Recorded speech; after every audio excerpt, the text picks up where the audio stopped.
I wanted to start with two stories. The first story is this woman who I met in a village in South India, Revati. And when I met her, she had received 2 days prior 680 rupees into her mobile account through a direct benefit transfer. She had already withdrawn 460 rupees. She was left with 220 rupees when I met her.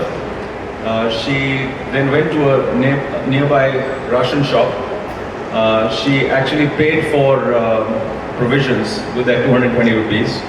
The retailer on the other side, the Russian retailer, had a digital weighing machine, and he weighed the stuff for her, and in an American twang, the digital weighing machine said 20 rupees a kilo. The product was given to her, the money was exchanged digitally, the reconciliation happened all in a matter of 2 to 3 minutes, and she walked out.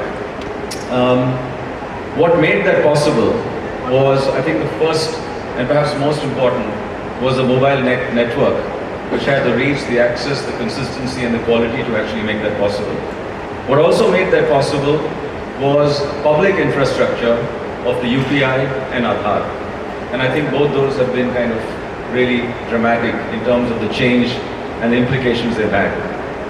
Let me give you a second story, and this is a story of small businesses, small entrepreneurs in Surat, in Ludhiana, in Baroda, in Patna, 300,000 of them on a platform run by a bunch of 5 very bright young Indians, connecting thousands of women. So on the other side of the platform, there are 500,000 women, each of whom is a small social community of 5 or 10 people, sometimes getting up to 50 people. And these are entrepreneurs who sell saris, utensils, handicrafts on this platform. These women then sell it to their little communities and have a source of income. And that income not just gives them income, but also gives them a deep sense of identity. And if you look at what's made that possible, again, what's made that possible is the mobile network. What's made that possible is a public infrastructure of UPI.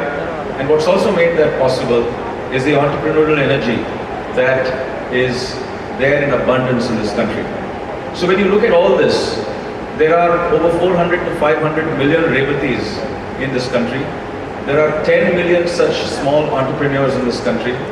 And there are millions of people who would love to actually have the opportunity for their lives to get transformed. I think we're at the cusp of a revolution. And if you look at what's going on, there are 2 or 3 factors that make it, that make this possible. The first is that we're a very young population. And because it's a young population, we have the mindset, the curiosity to adapt and adopt new technologies. The second is we have the entrepreneurial energy in this country. And if that can be harnessed in the right way, then anything is possible.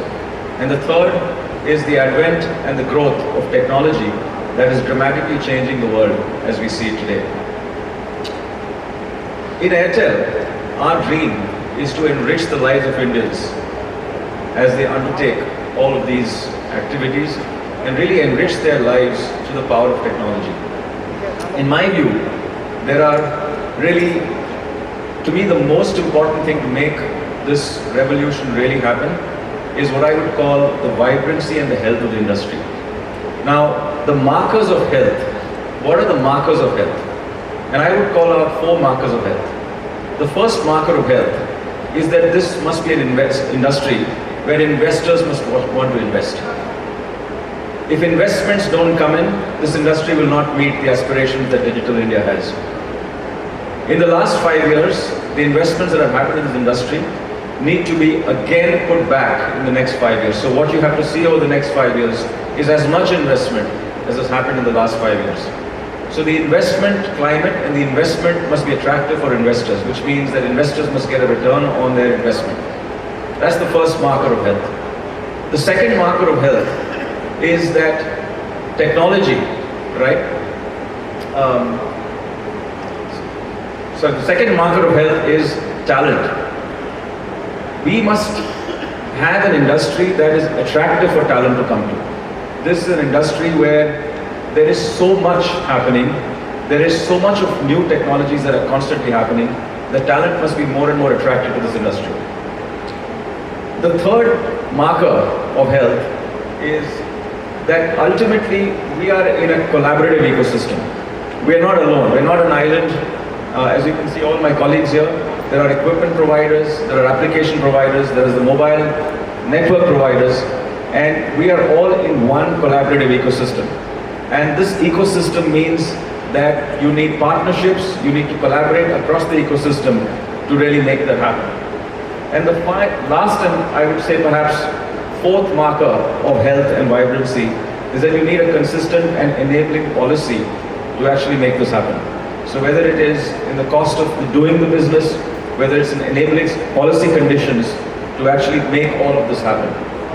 So when you look at all this, what is it that we in this room can do together? And this, I think, is the opportunity for all of us to come together. I think my call would be only one thing. I would say this is an opportunity for all of us to put on two hats. One is our own company hat, our own industry hat that we will anyway do. But the second is a hat for India. A hat that sets aside our differences and really says, how do we come together to create what looks difficult, what looks unclear over the next few years. The second thing that I think we need to do is we need to kick off a seminal project. A project that really, again, brings us all together to say, how do we drive the growth of 5G? What will it take? What will it take in terms of investments? What will it take in terms of collaboration and partnerships?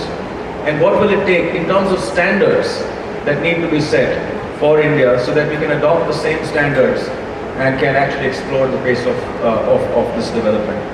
So in sum, I would say we're already seeing the power of transformation of technology on lives, the Revatis of the world and all the small enterprises that are there.